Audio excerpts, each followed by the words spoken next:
So might as well leave the questions for the end. Let's get the process first. Step number 1, presentation. All of you remember my presentations yesterday? Fantastic. If you don't remember them, it's very simple. Send me a message on Facebook. I will send you the videos. Number 2, the second step in our process is objection handling. Now, to handle objections, there is a process. It is not a question and answer. Objection handling is a process, and the simple process is what I call the UOC, the Universal Objection Circle. All the objections you ever get can be handled using this strategy. All right? And the strategy is very simple. A, which is acknowledge. Q, ask the right question. SE, which is solution or example. Give them a solution or an example. And R, make it relatable to them. So, let's handle some objections, all right? Can anyone share any objection from the front of the audience? Shout it out. I have no money. Fantastic. How many of you have heard that? I have no money. Okay, fantastic. Mr. Client, I'm so glad you told me you have no money. But let me ask you a question. Did you know that if you die today, we have a bigger problem? Because if you don't have the few dollars to pay for insurance, you can't afford to die. So why don't I give you a simple solution? I'm going to put the insurance policy active today, and I'm going to put it on your credit card. So you've got 30 days to figure it out. Do you have any questions? No? Sign here.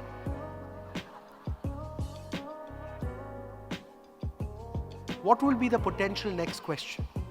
I need to ask my wife. Correct? That's the usual one.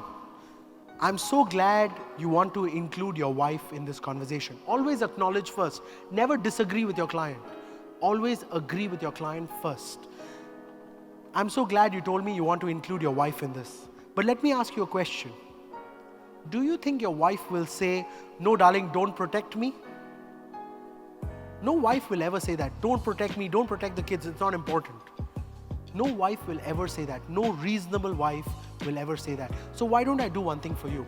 Let me start the paperwork and make sure that you're covered, and I will give you free insurance for 14 days or 21 days, depending on the free look period that you have in your country. I'll give you 14 to 21 days to make a decision. Do you have any other questions? No? Sign here. Any objection you get, any other objections you get, guys, throw it out. I will use exactly the same structure. Sorry? I'm too old. Mr. Client, I'm so glad you told me you're too old. But let me ask you a question. If my insurance company agrees to give you insurance, would you take it? Yes or no? Yes? Fantastic. You see, age is one of the biggest criteria in our business. However, the underwriter makes that decision. So why don't I actually process it to see if we can even get it? Would you like that? Fantastic. Sign here. I will still process an application. Who am I to judge whether the insurance company is willing to take the risk or not? If the insurance company is willing to take the risk, give him the cover or give her the cover. It doesn't matter. I had another client. This was a very interesting one. So this is an objection that I've got very recently.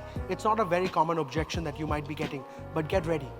Imagine you do an educational planning presentation for your client, and the objection you get is, Sanjay, I believe in the future, education will be free. How many of you have heard that? Very few of you. Can I have lights on the audience, please? This was a very interesting objection for me because usually it's the other way around. Right, Sanjay, yes, I know it'll go increase, but let me think about it. This was the first time a client told me, Sanjay, I believe in the future, education will be free. So, first of all, acknowledge it. Mr. Client, I actually agree with you. I also believe in the future, education will be free. But let me ask you a question. What if both of us are wrong and education becomes more expensive? Should the children go to college or not? They should, right? You see, if education is free, whatever money you have saved is for you. If education is expensive, thank God we have saved some money. Do you have any other questions? Sign here. It's one of the most important things that we understand. The objection handling cycle does not change. It's the same process, every objection. Any objection you think of, the process is exactly the same. First of all, acknowledge it.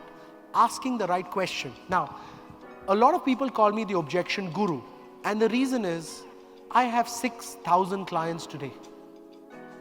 And I've heard every single objection you can think of. I just keep getting it. And every time I got an objection and I was not able to handle it, I would always plan how to handle it better next time. Because that's the most important thing in our process, learning how to make it better.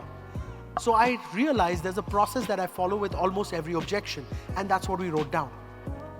Acknowledge the objection first. Ask them a right question. Asking the right question is key in this business. If you ask the wrong questions, you will get the wrong answers. So you have to learn to ask the right questions. And then step number 3 is giving them a solution or an example that they can relate to. If they cannot relate to it, the objection will still be there.